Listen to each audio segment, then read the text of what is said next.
All right, microphone check 1 2. What is this? Wrestling for the culture.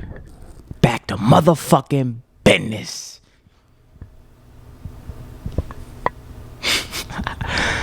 my manager here, Vinny the Henny, Vinny the Benny, Vinny the guy. You know what I'm saying? Real talk, real spit, nigga. Sit down. Sit. There you go, Vinny. There you go, bud. Anyway, all right, let's get it, Vinny. 3, 2, 1. What's good, YouTube? Wrestling for the culture, back once again with another video. And I know. Jesus Christ, that was so fucking good. Stay. Damn it, that was good. What's good, YouTube?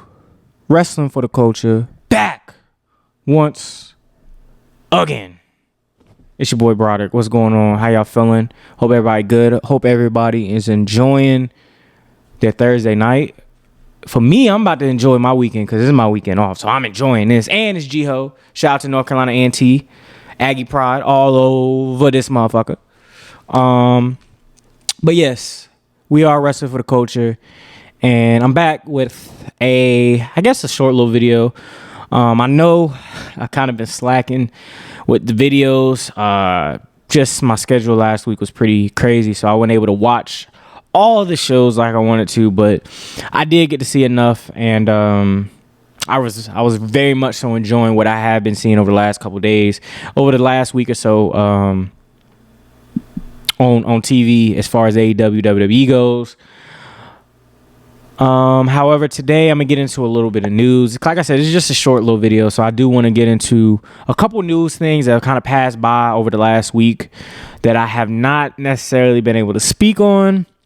And then also I'll probably just talk for a few minutes about some of the things that I've seen on AEW TV and also on WWE TV now that the drafts have come into full effect. The rosters are right on WWE's side. And as far as AEW, man, shit is heating up. Full Gear will be the 14th of November, so we're gearing up for one of the 4, because there's only 4 pay-per-views AEW does a year. But we are preparing for that. And some big things are coming with that. So first, I would like to tell everyone, new logo has dropped. You can definitely look on my Twitter. I'm going to put that link in the description box so that way people can see the new logo. If you don't see it on the little on my little profile thing, whatever, I guess you consider my profile picture, my avatar, my Avi. If all my old school Twitter has my Avi, whatever. But yeah, that's gonna be there. Shout out.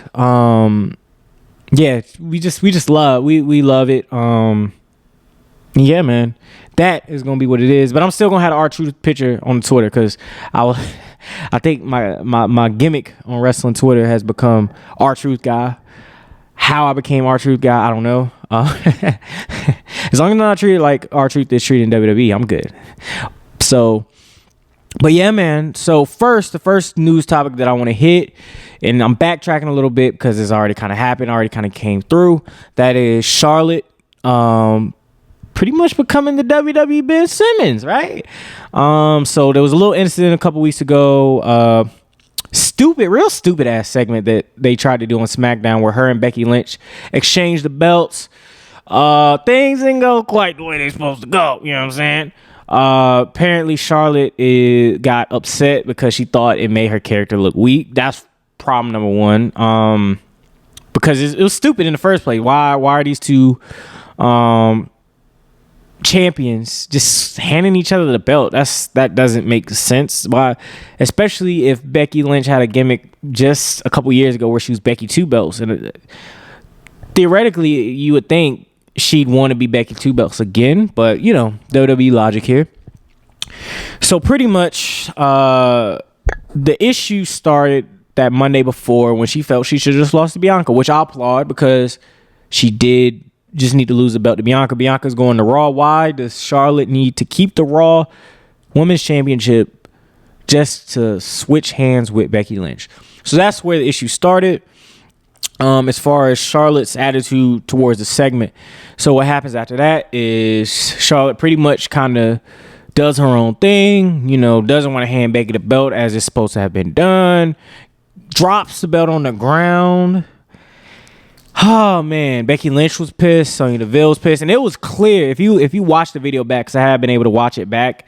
It was on the WWE Fox YouTube page, so that segment was there. I know people have said it's been edited out, the Hulu edition of the show, but if you watch it, it's clear, like very, very clear, very, very quickly something's wrong, because you can see it in Becky Lynch's face when she's just like, really, we're about to do this? Like, this is what we're doing. We're doing this. And that's part of the reason why Becky threw the title at her, because apparently that wasn't supposed to happen either. But, and then Becky got the fuck up out of there as quickly as she wasn't needed, as quickly as Sasha Banks came out there to do her thing.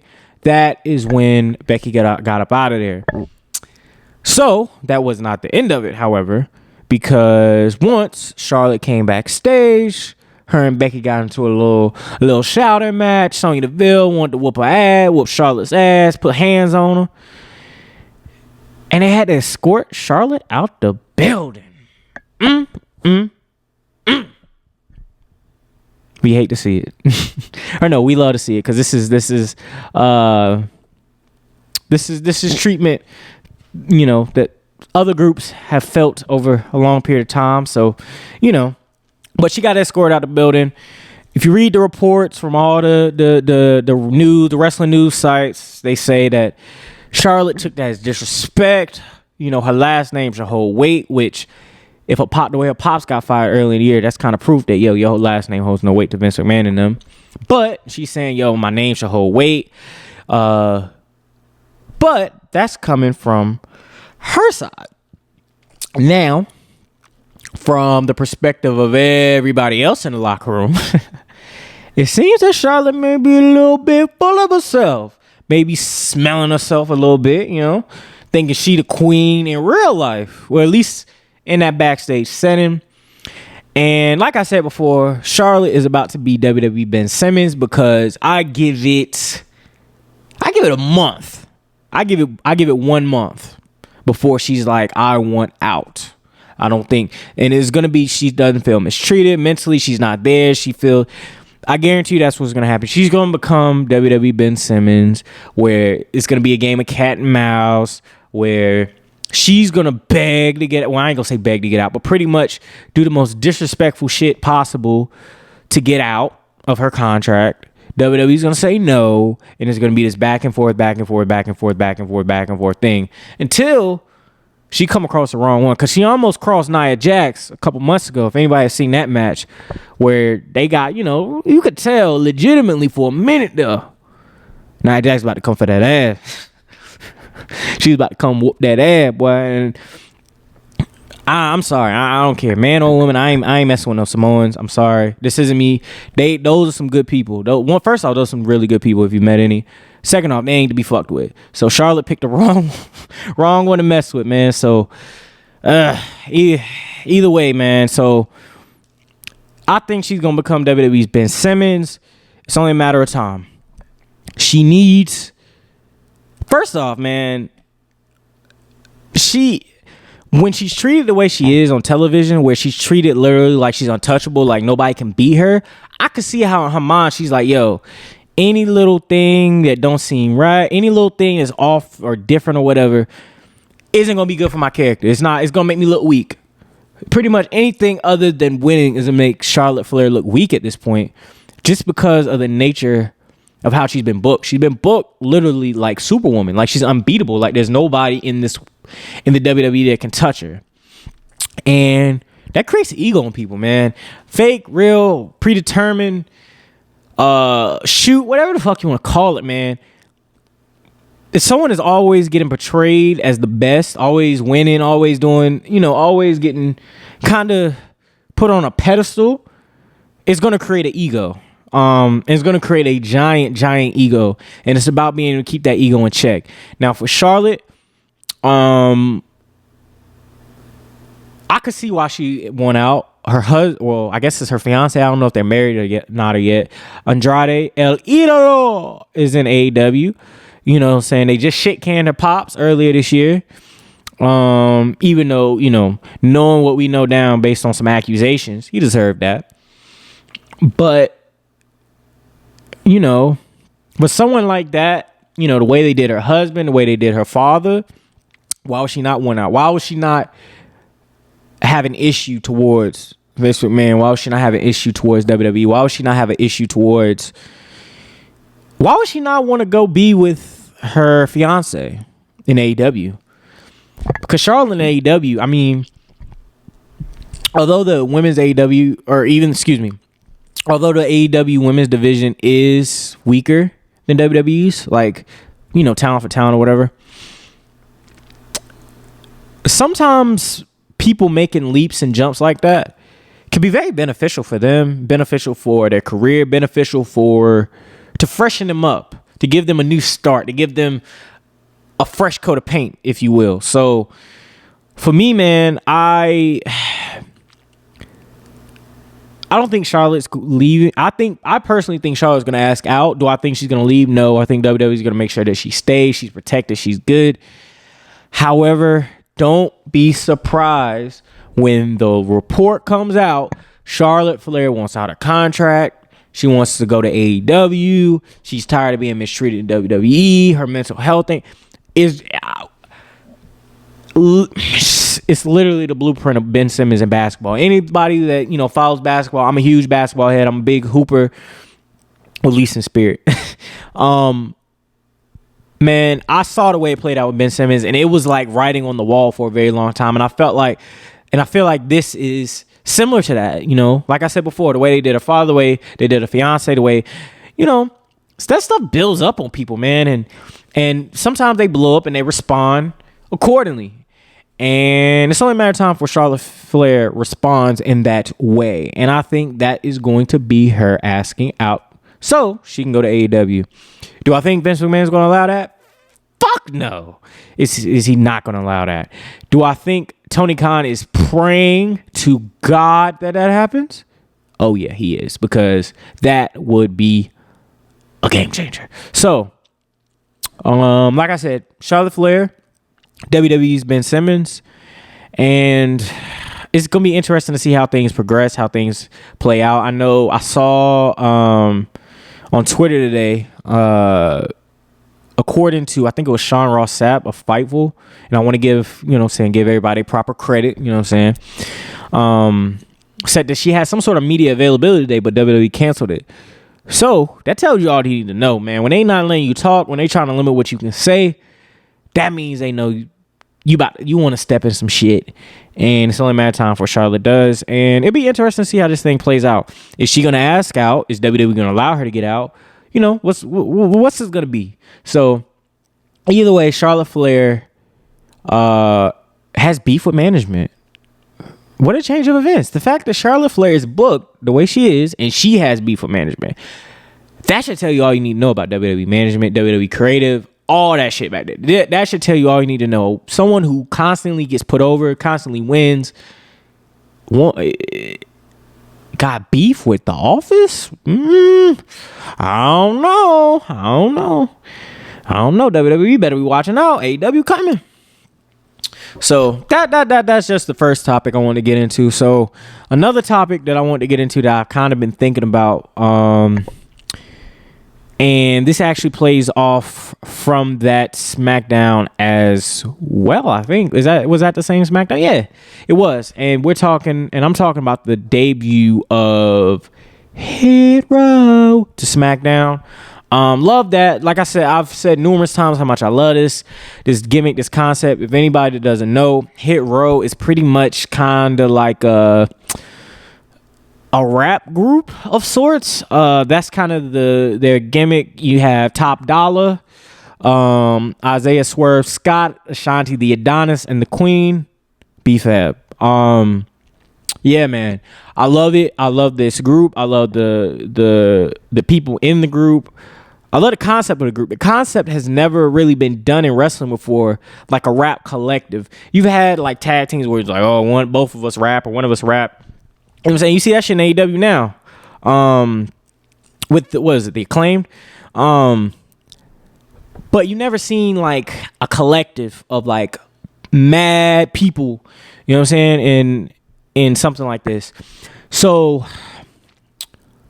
let me tell you kind of what I saw on SmackDown and what I see the vision of this thing going, and what I personally, as someone who is a big hip hop head, definitely heavy into that culture, how I want them to be portrayed. So to start, they came out there for their debut and they pretty much did this little rap, this rap performance. Good rap performance, nothing wrong with it. Clearly, it was clear it was choreographed, but there's nothing wrong with it. I loved it. I liked it. Got in the ring, had a pretty typical, squash match, if you will, typical squash, whatever. And so I saw some of the things that I saw that I can already tell they're going to take away from, as far as that makes them different, take away from them coming through from NXT. Number one, the vignettes, the backstage studio vignettes. Oh man, those are so dope. You need to keep that. You need to keep that same sort of energy with them. Allow their vignettes to not be, allow their vignettes and their promos, and allow it to be in that studio setting. Don't, like, even the performance. I enjoyed the performance. However, I thought the performance would have came across a lot better in a studio type setting compared to in front of the fans. Because the fans, if the fans, first off, don't like hip hop, they're not going to fuck with it.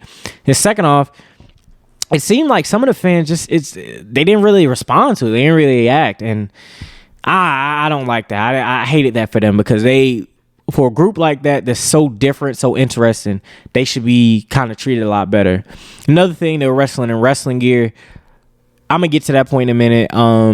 Not every character is meant to wrestle in wrestling gear. That's just a pet peeve of mine. But not like a die on a hill type thing. I wouldn't dare die on a hill like that. But yes, so that's what I saw. And it was also a tag team. So there's also been reports that it's going to be Top Dollar is going to be a single star, and Ashanti the Adonis and Swerve going to be a tag team. Now, if you want to book Top Dollar as a top star, if you want to book him as a solo star, cool, bet. I like Top Dollar. Top Dollar is a charismatic motherfucker. Real dude, real cool dude. Seems like a real nice, chill dude. Same thing with Swerve, same thing with Ashanti, same thing with B-Fat. All of them seem real dope, seem real cool.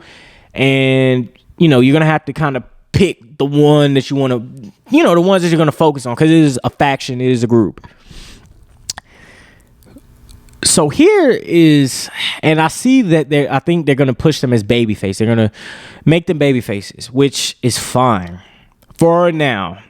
However, Hit Row, I think, will be at its best. And this is me fantasy booking. This is me pitching ideas. This is me throwing an idea out there, because I think this idea will be fantastic.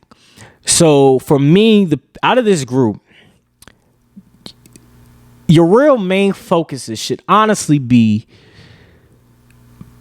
B-Fab, Swerve Scott, Top Dollar. Like, as far as in-ring, I think Ashanti the Adonis, he's portrayed as the producer. So why not allow him to be like like a manager type figure?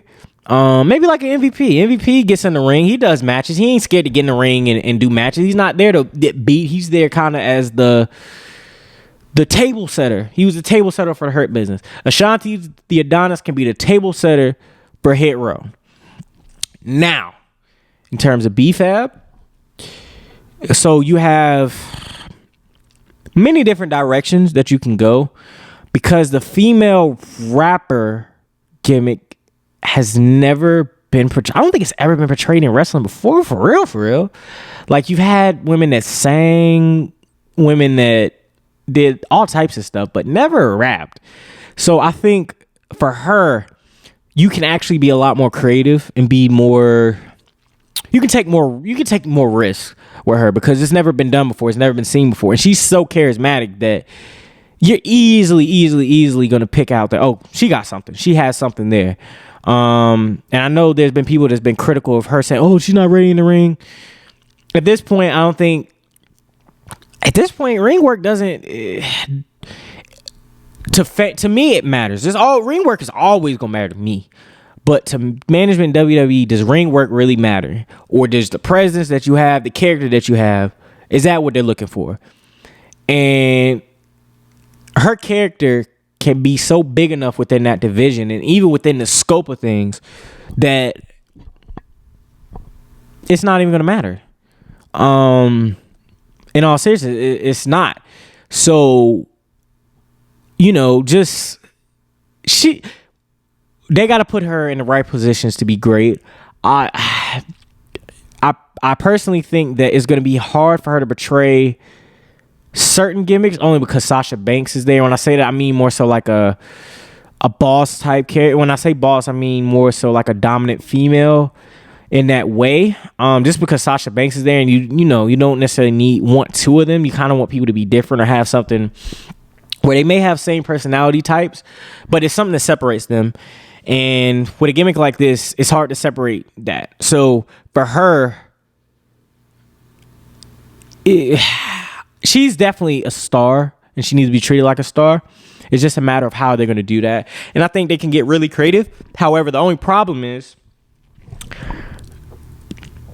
do they have anybody on that creative team that can write for a black woman for real? Like, especially a black woman like that that's portraying something like that. Like, is it someone that's there that can do that? Like, if they're going to write this stuff for them, because I have a feeling they're going to eventually start just writing stuff for them, which I fucking hate. But, I mean, that's a black woman. WWE doesn't have a track record of really knowing how to do things or portray black women. So we'll have to see when it comes to BFAB. Now, this is where things get interesting, and this is why I think Hit Row should not be portrayed as baby faces. They should be heels. Straight up, they should be heels.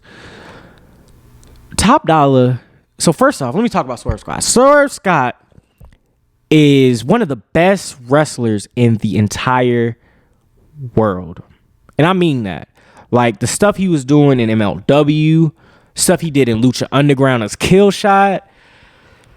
Man, this dude is so talented, so charismatic. He has the makings of being a top star, like a tippy top star on SmackDown and WWE in general as a whole. And I think Top Dollar has that same sort of potential. Maybe not as much in-ring wise, which, I mean, isn't like a big deal. Like I said before, it's not a big deal, but still, I think if we're going to hide the positive, if we're going to, the old saying that they say about Paul Heyman and ECW used to accentuate the positives and hide the negatives. Well, if Swerve Scott is the best person in the ring, he should be coming out there portraying himself like he's the best person in the ring. And that's why I say, if I am WWE, if I'm going to do a gimmick like this, I'm going all the way with it. I ain't fucking around with it. I'm going all the way with it. Can Top Dollar be a Suge Knight type figure? Because I think Swerve could be like a Pac-like figure. Because I think that would be hard. Like, that would be super, super dope. Because in-ring wise, Swerve is so talented, man. Like, he's so talented in the ring that, like, he can back it up no matter what. And I think Top Dollar is just a presence, as a figure, as a presence, especially because he seems like the one out of the four that is the most comfortable just talking. You know, when I say just talking, I mean talking like the way WWE kind of wants people to talk. He seems the most comfortable in that. So let him be kind of the mouthpiece, and let Swerve be like the Pac-like figure. Let Top Dollar be like a Suge-like figure, where it's like these guys are feared. Like, this is a record label. Ain't nobody. I know people want to say, oh, everybody, record labels and stuff like that. It's not like that anymore. Okay, think that if you want. Like, you're not disrespecting them, dude. You're not disrespecting rappers. You're not disrespecting them people either. So why not portray Swerve in that way? I think Swerve could have that effect, like that. I don't say a Pac-like effect because Pac is a different figure, but he can have that. He can portray that type of character on TV where he's just a loud. He's a little bit of everything. Because Swerve, everything I've ever seen of him off camera, off air, like just hearing him talk, he seems like a really cool guy. He seems like a smart dude, like a cool dude.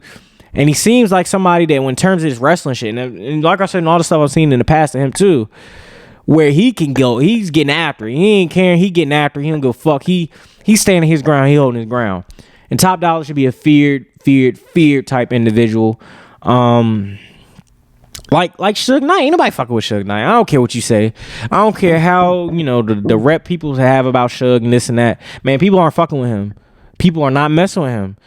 Top Dollar needs to be that type of character where it's just like, not that he's kind of like the final boss, but yeah, I guess you could say something like that. Like he's like the final boss where if you get through Ashanti, then you get through Swerve, then you come see me. Then I'm the person you talk to. But until then, no. You deal with them. Those are the people that you deal with. I'm riding with them. I'm helping them, but no, those are the people that you deal with. And I'm not saying that to belittle Swerve or Shanti Adonis. I'm not saying it in that way. But I'm just saying, in terms of Death Row before, Suge was the mouthpiece. Suge was the person that you heard from, you saw. He talked the shit. He started the beefs. But Pac was the one that you heard like really making sure that motherfuckers was riding. And that is what Swerve and Top Dollar need to be. And I think Ashanti Adonis could be a good, pretty much a good guy to get, just kind of take the beatings for him. And that being someone that loses is not always a bad thing. And I think when a group like this and a faction like this, where you got 4 people who all in their own way are impactful and all in their own way are good, having one person that's kind of a beat up, hey, ain't nothing wrong with that. Ain't nothing wrong with that at all. So I definitely want to see Hit Row portrayed like Death Row, or really more grittier. Like I really want a more edgier, grittier kind of portrayal of them, because I think if you do too cartoony and too hokey, you're gonna lose people. People aren't gonna like it. And for a new group like this, as talented as all 4 of these people are, and specifically Swerve Scott, who, like I said, and I'm gonna keep saying, is one of the best wrestlers in the world. Seriously, he's one of the best wrestlers in the world. They don't need to be just portrayed like a gimmick. They need to be portrayed as people who just so happen to have a gimmick. You understand? So I hope that soon, or as things progress, we're going to see a heel Hit Row. We're going to see a heel Top Dollar. We're going to see a heel Pac-like Swerve. I hope we see that, because I think like I said, and I'm going to keep saying, Hit Row is a concept that's never been done. And truthfully speaking, if this gets done right, this could go down as the next generation's New Day type situation, where you just got a group that people love and people gravitate towards, or people have a fondness of within the wrestling all around. No matter what you think of them, you may think you may think New Day needs to change certain things or whatever. Everybody has their little opinions on New Day, but all in all, we all know that New Day as a collective is something special.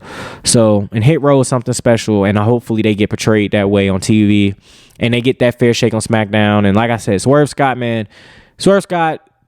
is the guy in that group. Let him be the guy. I know Top Dollar is big on Twitter. I love Top Dollar. Top Dollar is super talented, super dope, super cool individual, man. Super smart guy. You can tell he's super, super smart, especially from when I saw him talking on that Treasure Hunt show, man. Super talented dude. Same thing with Shanti Adonis. Super talented. But if we're going to pick one male out the group, Swerve is a guy that's just like, all right, we focus on him and let him be the guy. And then B-Fab, she's in a league of her own, because there's never been a woman to do a gimmick like hers before. So, and I think she's going to knock it out the park. She's been killing them so far, so no reason to think anything different. So, let's see. Another topic that I want to get into is the close of, well, it's not really the close of Ring of Honor. It's more so the reformation of Ring of Honor, if you will.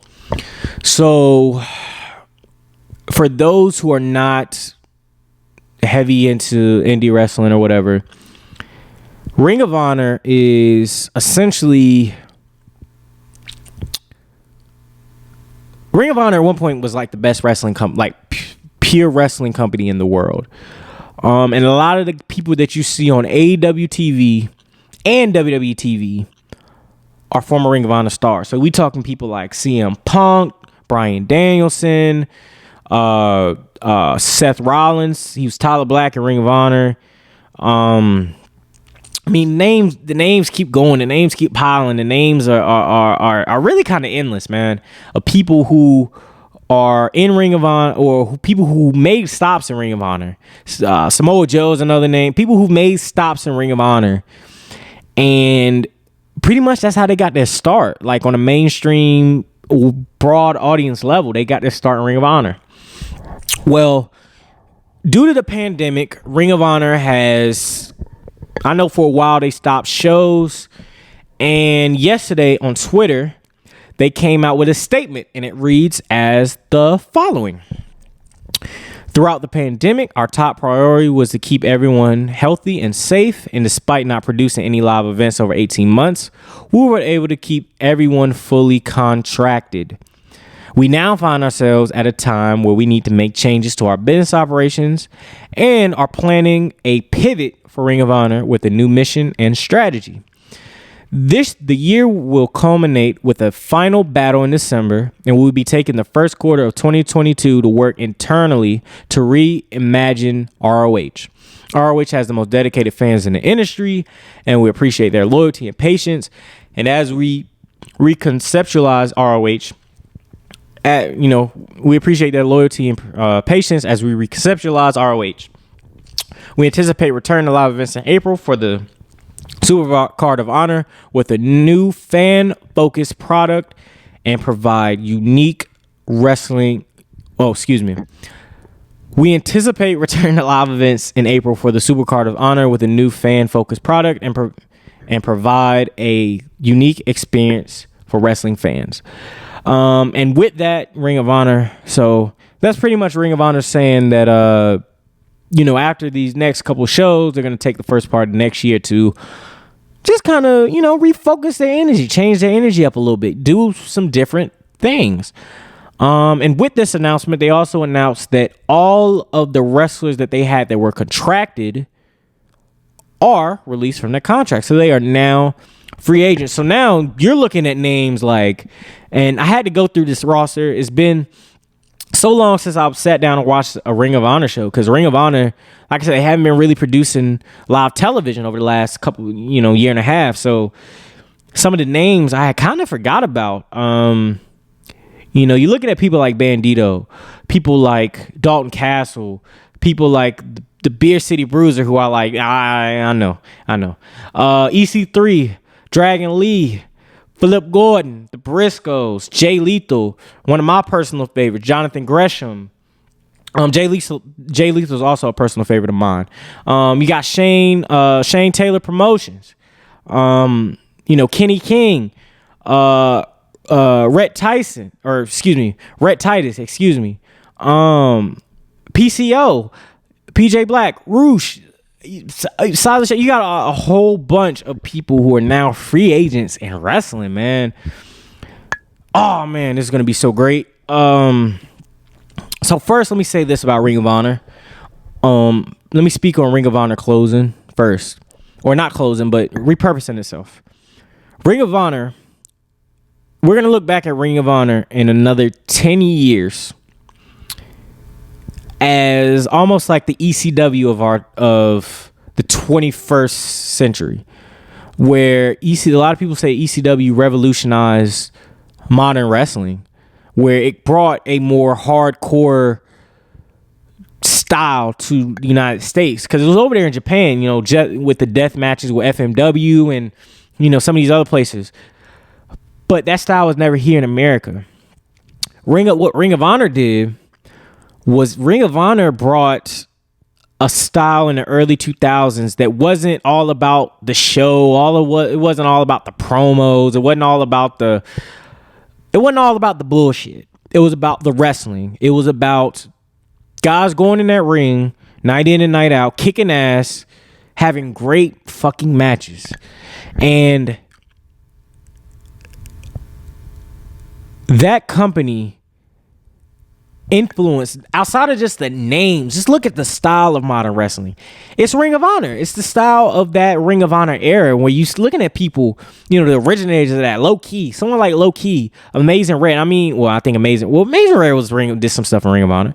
Low Key, all these guys, man, that came through Ring of Honor and changed wrestling. Changed the way wrestling, changed the style of wrestling here in the United States. And so that's why I said, and I tweeted this out yesterday, that Ring of Honor is just as influential as ECW was. And because of companies like AEW and TNA at that time, or now Impact, Ring of Honor is going to get forgotten about. And I feel bad because Ring of Honor is broken ground of so many guys, man. So many guys. And now it's kind of one of those things where it's like, did AEW kill a company like Ring of Honor? Did they kill some certain smaller type companies like that? Is AEW gonna kill that? Is the question. I think not, because AEW, now I know for Ring of Honor, I don't think they, no. For far as Ring of Honor goes, I don't think they went through that, the forbidden door, as they call it, whatever. Because once again, wrestlers are independent contractors. They should technically be able to do what the fuck they want. But AEW has, it's kind of one of those things, bring up the question, is AEW killed a company like Ring of Honor? Or a company, will it end up affecting a company like PWG or somebody like that? Like, is it going to kill off those type of indies? I think not. I think Tony Khan has a great grasp of the wrestling landscape, the wrestling culture. And he understands that, hey, guys, man, people want to eat, man. The guys and girls, man, they want to eat, they want to live their life. And I know, I'm sorry, I've been using guys a lot, because I know Ring of Honor didn't have a women's division for a long time, so that's why I keep using that. But I know the guys and girls, man, and within wrestling, they got to get their bread, man. They got to do something, man. They got to get their coins, man. So I think Tony Khan is going to be good about letting people in AEW, do some stuff for companies like Ring of Honor. And it wouldn't shock me that over the next year or so, if you see a lot of those old faces from Ring of Honor pop back up in Ring of Honor now that they're with AEW. CM Punk, Bryan Danielson, Christopher Daniels, the list goes on. Kenny Omega the Young, the Elite. Hell, the list goes on, because essentially AEW took a lot of that big name talent that ROH had before AEW's conception. So are we going to see more of those crossovers with Ring of Honor? I hope so. I hope it helps them keep afloat, man.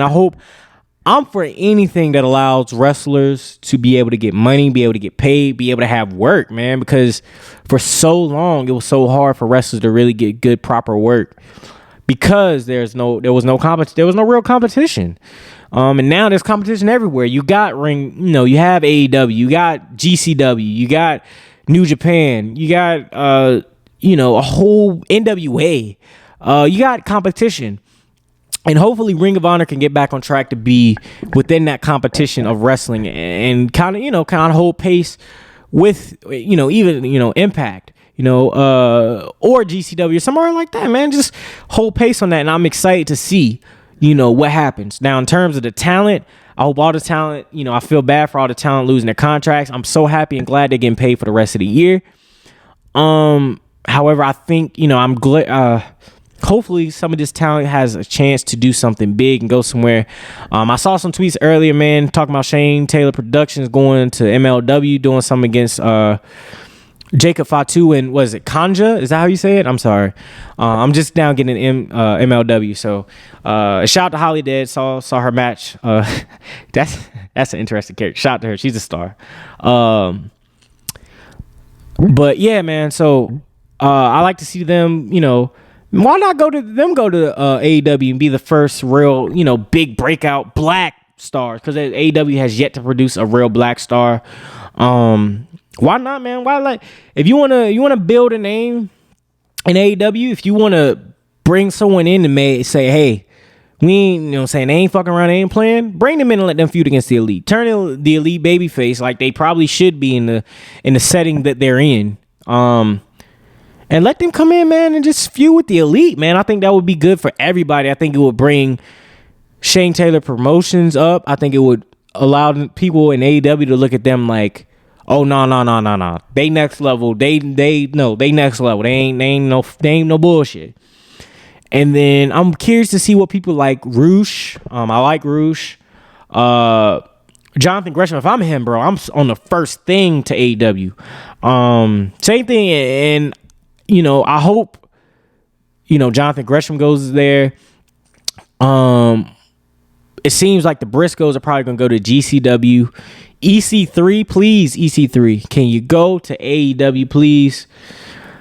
And just so many other names that I think will do great in AEW. And some that I think will do good in WWE. Dalton Castle, I think he'll be great in WWE. I know he had gotten some interest before in WWE. A name that I really, really hope gets that chance to finally go to WWE is Jay Lethal. Jay Lethal, man, has been around forever and he's never competed in WWE. So hopefully this is his chance to get his first taste of that. And yeah, man, hopefully he goes to WWE. I like to see him in the WWE ring personally. I think it'll be long overdue.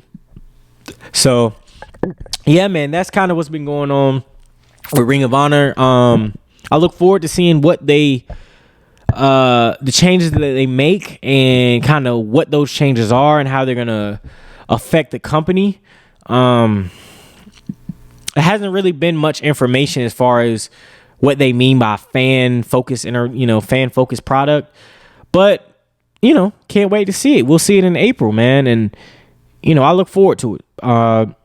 And hopefully, like I said, hopefully this does not mean the end of Ring of Honor. I know throughout this I kind of been talking like it was.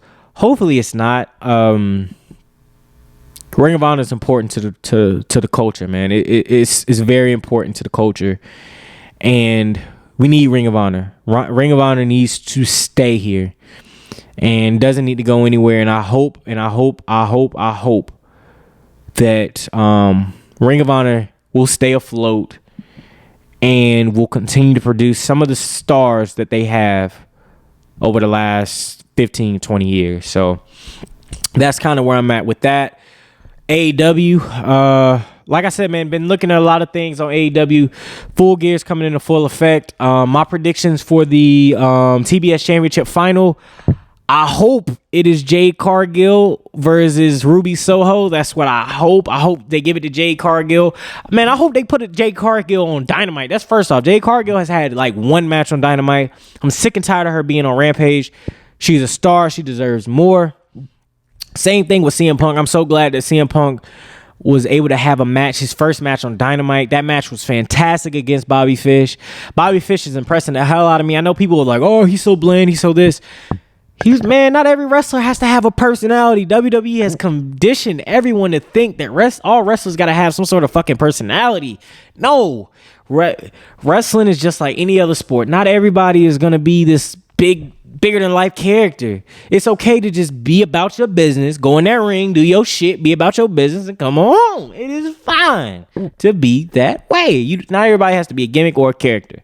So that is my prediction for the TBS title tournament. Like I said, Jade Cargill, you need that. The World Title Eliminator tournament, the finals is definitely going to be Bryan Danielson and Jon Moxley. they're gonna turn Jon Moxley heel. I think it's becoming more and more clear every week that they're gonna turn him heel. I think he just needs to freshen up, man. I think him being kind of like the renegade, that character is meant to be a heel because it's only but so much you can do with it as a babyface before you have to kind of, I don't know, before you have to beat it, unless you're just gonna give him the title. But I don't see that. I don't see that happen. I see Bryan Danielson winning the Eliminator, and I could see him going up against Hangman. Because they're giving Hangman the belt, even though I personally believe they waited way too long to give Hangman the belt. I think if they were gonna give Hangman Page the AEW Championship and have him beat Kenny Omega, they should have had him beat. They should have let him beat him like a couple months ago, back in August. Because now it's kind of, because now in all seriousness, I'd rather see Bryan Danielson versus Kenny Omega in a 60-minute Iron Man style, match for the belt. Like I'd rather see that after that 30-minute banger that they had, at Arthur Ashe Stadium. What is it, a month or so back? That's just me. That's what I want to see. But Hangman's gonna get the belt. He's gonna go up against Bryan Danielson. That's gonna be a fantastic match. So yeah. Like I said about CM Punk, he had his first match on Dynamite against Bobby Fish. Bobby Fish is now officially all elite. He's signed and all that. Man, CM Punk has been having some great matches so far. It's controversial over the fact he's wearing pants. Didn't realize that was a thing. Hey, man, he's trying to have a career resurgence, man. Let the man have a different look, brother. Let the brother have a different look, brother. Shit, let the man wear his pants. But yeah, I'm glad he had a match on Dynamite. Hopefully he continues to have matches on Dynamite and not have all his matches on fucking Rampage, because for a young man that doesn't have every weekend off, and two, likes to go out a little bit, or at least hang out a little bit, that 10 o'clock on Friday night ain't it, buddy. That's all I'm gonna say. And CM Punk's one of my all-time favorites, so it makes it hard. It makes it a little bit harder for me to do that. So yeah, man, that's pretty much all I got this week. All I wanted to really speak on. Full Gear's November 14th. Cannot wait for that. And yeah, man, we here, man. And like I said, I do apologize for not really putting out any content. Haven't been able to watch the shows, like I said before, like I really wanted to, over the past couple of weeks. So it's been a little bit harder for me to, put out content, because I don't want to give y'all no content, no ignorant content. I don't want to do a video of me talking about what somebody else did. I'd rather it be coming from a real player, you dig? So that's what I'm here to do. I'm here to give you updates on this wrestling shit, here to give you news, reviews, all that, because that's what's needed, man. So just to kind of give a quick breakdown of what I'm gonna do going forward with some of this stuff. So pretty much, man, I'm just gonna kind of give some reviews on shows, pop in and out during the week with news and news commentary, and that sort of thing, man. Because I definitely am getting into this space a little bit more. And shout out to Wrestling Twitter. Shout out to everybody who's been following the page. Shout out to everybody who's been showing love, subscribing. Yeah, man, this is a new venture for me. This is a new challenge for me. I'm a long time wrestling fan. However, I've never really talked about wrestling like that. As far as like this in a settings like this. So I'm thankful for everybody that's kind of welcomed me in with open arms within the community. So yeah, man, Wrestling for the Culture. You can follow us on Twitter at for the DA Culture on Twitter. Look for the ring with the little fist in it. You know what I'm saying? That's the logo. That heat, that fire. Yeah. So either way, guys, we'll be back soon with another video. I like to thank everybody for watching. Thank everybody for subscribing, commenting, liking, whatever the fuck y'all want to do with this shit, man. I do appreciate just the feedback in general, man. I love feedback from you guys. And if anything I said you want to challenge, man, challenge me on it, bro. Like I ain't running away from no disagreements, man. If anybody, disagrees with something I said or wants to argue about something I said, hey, Hey, man, I'm here, brother. I'm here, bro. I ain't going nowhere, cuz. I'm right here. You know what I'm saying? So, anyway, guys, much love. Hope you guys enjoy your weekend. Hope you guys stay safe out here, man. It's getting real spooky out here. So everybody stay safe. Stay up. It's G-Ho. You already know how we getting down over here. Aggie Pride all day, every day. Yeah. So anyway, guys, peace and love. Your boy Broderick is out, wrestling for the culture. Once again, we litty. Peace.